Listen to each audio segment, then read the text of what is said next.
So let's bring in Spencer Riley now. Nice enough to join us. We always love visiting with Spencer Riley, the former Tennessee offensive lineman. I'm going to stop saying former Vol. I'm just going to start saying VFL. I hate it because I hated that saying because Derek Dooley, I thought, invented it. But we found out that Fred White, you can check out that Friday show with Fred, is on our YouTube channel, actually invented it. And Derek Dooley stole it. So I'm okay using VFL. VFL center Spencer Riley joins us now. That is a sweet pullover. Appreciate it, man. Just trying to stay a little warm today since it's a little chilly outside today. Yeah, Spencer and I were texting back and forth. And it's one thing to see a game get chippy late in the fourth quarter if it's one-sided. It's another thing to see it get chippy in the second quarter. I mean, there's a part of me that wondered, is there going to be a brawl? Is this game going to end midway through the third quarter? Are they just going to call it since not that much is on the line? That was some bad officiating, letting that get out of control. Yeah, man, they definitely let it get out of control early. You know what I mean? So then they tried to rein it in the second half, and so they could not get a flow in the second half of the ball game. It's like every drive. I think both teams at one point in time had 3 consecutive penalties on 3 consecutive plays in the start of the second half, which was all. I mean, come on now. If you're going to do that, you should have done it from the start of the ball game. If you're going to let them play chippy, let them play chippy. It's your choice as an official how you want to manage that game, and that's what you're supposed to do is manage it, and not be seen. You know what I mean? At the end of the day, and they were definitely seen for the lack of officiating. Yep. No doubt about it. And Spencer, how do we follow you on the Twitter? Because you're passing around good info from time to time. Well, sometimes I don't usually tweet. You know what I mean? Sometimes I do, sometimes I don't. It's just really more for for me to just get around and search and see what's going on in the world, making sure I can stay up to date. But it is, I don't even know what my Twitter is, to be honest with you. You asked me, I couldn't tell you. You probably know it, but you tagged me in it a couple of times, so Well, I I don't know really I know. have, but there's some other Spencer Riley in LA, and he's like 22, and I accidentally tagged him. So, Caleb, figure Yeah, that out. that's Figure not that out. me. I think it's S Riley 2727. I think, but I'm not for sure on that. So, Oh, I thought you said X Riley on for a minute. I'm like, no, darn, Spencer. Dang. no, it's called S, buddy. S, Yeah, he's not Elon as in Musk. super, as in super. Super Riley. All right, so we're tweeting that now. We're ready to go. About to talk right now. We're going to talk Vols not only for the season but over the weekend. As we reported first, I'm happy to say it was good timing. The blind acorn or blind squirrel finds a nut or something like that. I'm still kind of a dopey on tryptophan, Spencer. So you'll have to pardon me for a second. So when I look at Tennessee, one of the things that I wanted to dive in with you specifically, and that we talked about it being chipping early, but this Tennessee team finished the drill, and how should this senior class be remembered? Because there were classes in particular, the guys that were gone in 97. So some of the classes would have been 93 and 94, depending if they redshirted. They Right. helped set you guys up for a national title. It's kind of Sure. what we're all hoping. Tennessee fans are hoping this class will be, right. Yeah, you would hope so. You know what I mean? At the end of the day, I think the senior class set the foundation of what they did do was the guys who stayed, they had a commitment to the University of Tennessee.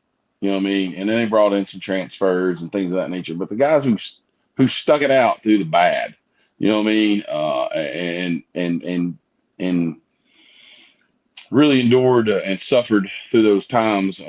There it was atrocious under Pruitt. So I mean, it was just at the end of the day, I think they're going to be guys who were great teammates who wanted to be here for the University of Tennessee and wanted to build a culture and a foundation for the program moving forward to get back into the championship contention year in and year out.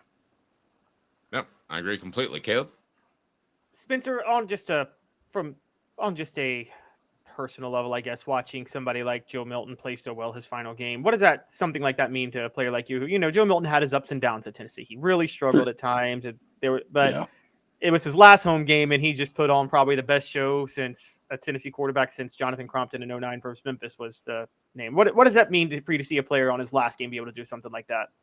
It's always nice to see somebody go out that way at home.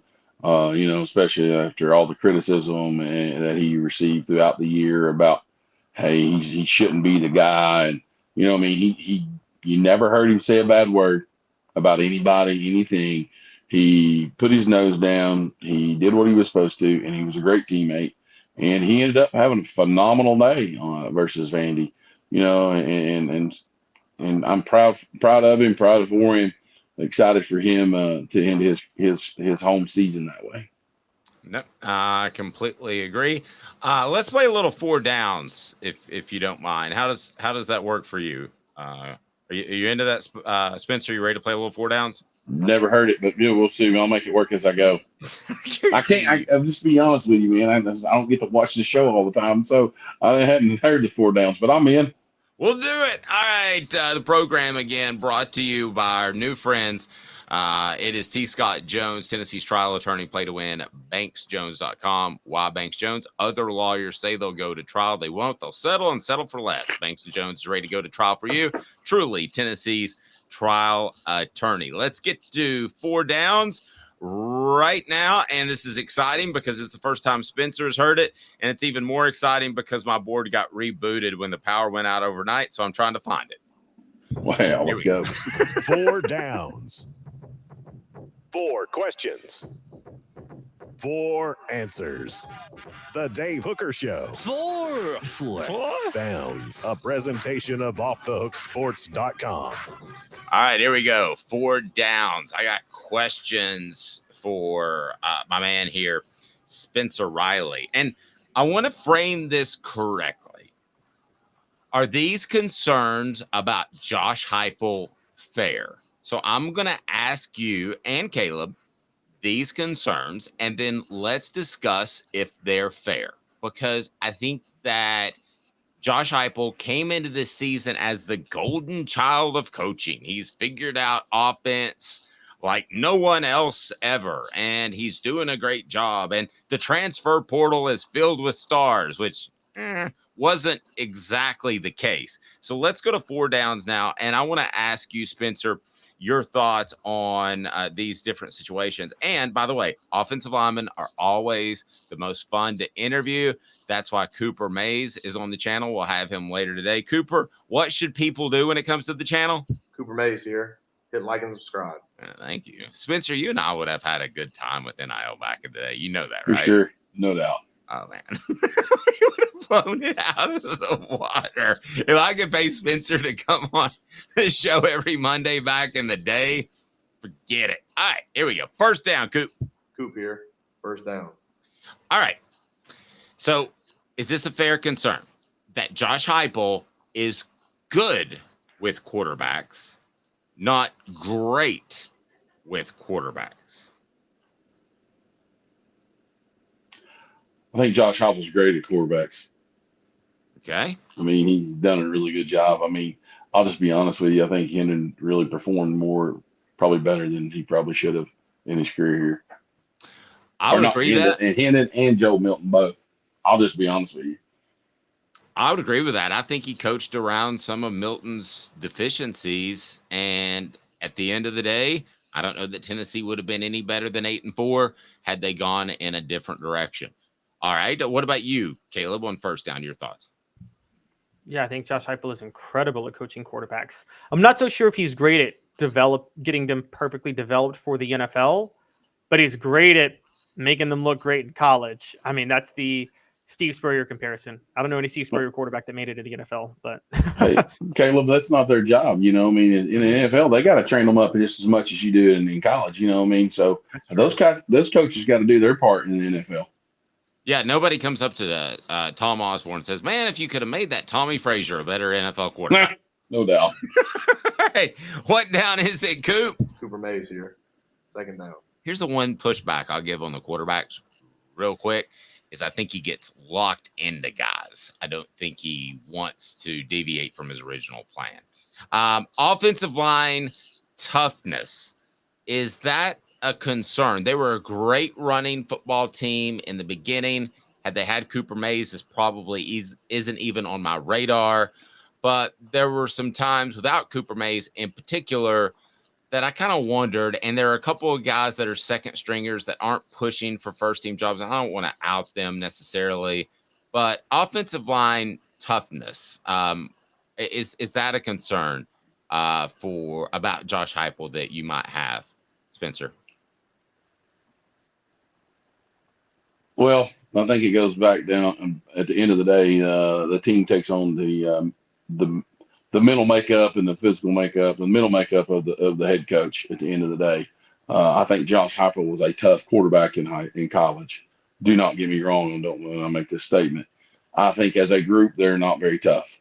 But I think that has something to do with the type of kids that you recruit. At the end of the day, I don't worry about, you know what I mean? I don't think about 4 and 5 star guys. I think about tough, hard nosed kids. I mean, at the end of the day, that'll fight a buzzsaw for you and fight and bleed the University of Tennessee Orange. Love that. All right, Caleb, what do you think? Yeah, I think it's hard for me to say yet that Josh Heupel is the reason that they're soft. I think there are certain soft players on the team, but I think because Tennessee has not developed the depth that they need to develop yet because of all the attrition, the softer players stand out. Spencer, funny enough, 100% with that. Yeah, and Spencer, you'll love this phrase. I told it to Jimmy last week, but literally, it's like a pun. The phrase literally works. You know the phrase, "Don't have any choir boys on your team." You don't want any choir boys on the line. Tennessee has a nose tackle on Elijah Simmons, who could be a superstar. He's literally a singer. He actually sings in choirs, and I think that's why he's soft. Well, I mean, it's I can't say that, but I will say this: if you're not trained to be physical and trained to be tough, physically and mentally, day in and day out, from the time you start playing this game, when you get in high school, yeah, I think you can develop toughness, right? Some people don't think you can. I do. I have seen it happen here where I'm at, and it's very demanding on the kid. And some kids make it through it, and some kids don't. The ones who make it through it, man, usually end up being very successful at what they do, whatever they do in college, going on to college athletics, or just going into the workforce, or going on to college. Very true. All right, let's go third down, Coop. Tennessee center Cooper Mays here. Third down. All right. Do you have concerns over the way Josh Heupel just kind of hands off the defense, which he does to Tim Banks, and for the most part, that's worked out. But there were a couple of times where I thought there could have been, and I'm going to get to adjustments here in a second, but I thought there could have been adjustments made during the game, and I don't know that Josh Heupel necessarily concerns himself with the defensive side of the ball. Is that a concern? The fact that, like Spurrier, and Spurrier's pretty darn good, he's kind of a one-sided one side of the ball type of coach. That concern you at all? I think every head coach is involved in both sides of the ball, some more than others. You know what I mean, to an extent, right? I think he needs to be a little bit more forceful at times in what he wants. You know what I mean? Coach Heupel, you know, he's very well spoken, very well mannered. You don't see him get real fired up at times, and that's what a quarterback does, guys. Let's just be honest. You know what I mean? As an offensive lineman, you like confrontation. Quarterbacks don't necessarily like confrontation. You know what I mean? And all confrontation is good to an extent. You know what I mean? You got to have the guys who push the buttons, and he's the man who pushes the buttons, and you got to make those adjustments as you go. And I deal with that on a Friday night basis as well. I bet you do. Any concerns in that regard? I would say this: if Tim Banks is your guy, are you always worried about him getting hired away, Caleb? Because I don't think being a defensive coordinator with this offense would be a whole lot of fun, personally. I think there may be a concern about that, but I think hiring Tim Banks to begin with kind of shows Josh Heupel's prowess and the type of coordinator he knows he needs for the offense he's running. And I give Josh Heupel a lot of credit for that. I'm with Spencer. I think he does have his hand in the defense to a certain degree, but I do think there are two types of coaches where, Spencer, I'm sure when you played, Philip Fulmer specialized in what you played, which was offensive line, but every day in our meeting room, every day.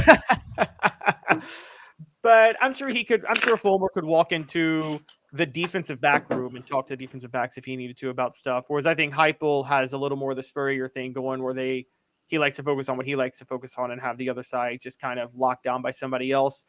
I think the key to that is just knowing who to hire to make sure that side is locked down. I've seen great offensive coaches make a defensive coordinator hire that's just not a fit for what they're trying to do a lot of times. Fourth down, I think, is our best one. We saved the best for last, and we're going to talk about in-game management.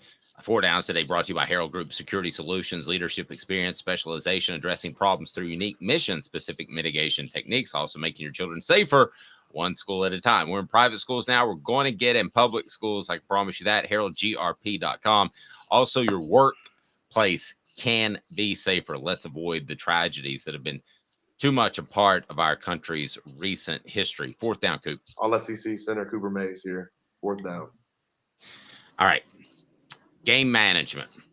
And I'm throwing in there halftime adjustments, getting off the field on 3rd downs. Do you, and in particular, I think the Alabama game stands out with halftime adjustments. Do you have issues with what Josh Heupel does during the game when the clock starts, Spencer? How he manages the game, the in-game scenarios, I think he does a phenomenal job with that. All right. He manages adjustments and stuff. You know what I mean? Everybody can be better at that. I don't think that I think that's really two different questions there to me. Okay. You know what I mean? So, you know what I mean? Yes, you can always be better at making in-game adjustments. You know what I mean? It's something that you have to work on and do at practice. You know what I mean? I'll try to practice those things for myself and my group as we go throughout the season, my staff. You know what I mean? But at the end of the day, how he manages the clock, how he manages the game, how he tries to get points in the first drive of the ball game and the first drive of the second half will set the tone for the ball game, period. And Tennessee's done an excellent job of scoring when they get the ball the first drive of the first half and the first drive of the second half. Great point. Caleb, thoughts? Yeah, that's been a big thing for me. That's a great point, Spencer. I've been very high on how they've managed the end of half at the beginning of next half games. You know, they would have scored. I think what killed all their momentum against Missouri was that Jalen Wright fumble as they were going into maybe take the lead at the end of the first half against Missouri and 2 weeks ago. So I do think he's fine with in-game adjustments to a certain degree. Look, I think a lot of adjustments didn't seem to be made this year because I think we're underestimating how limited Heupel thought he was from a personnel standpoint at certain times. I think I think Tennessee's biggest problem is they don't have the personnel to do what they want to do depth-wise, day in and day out. They don't have enough offensive linemen. They don't have enough DBs. I'm serious to tell you that right now. I mean, the two hardest, in my opinion, the two hardest positions to play are DBs and offensive line. Yep. 1,000% agree.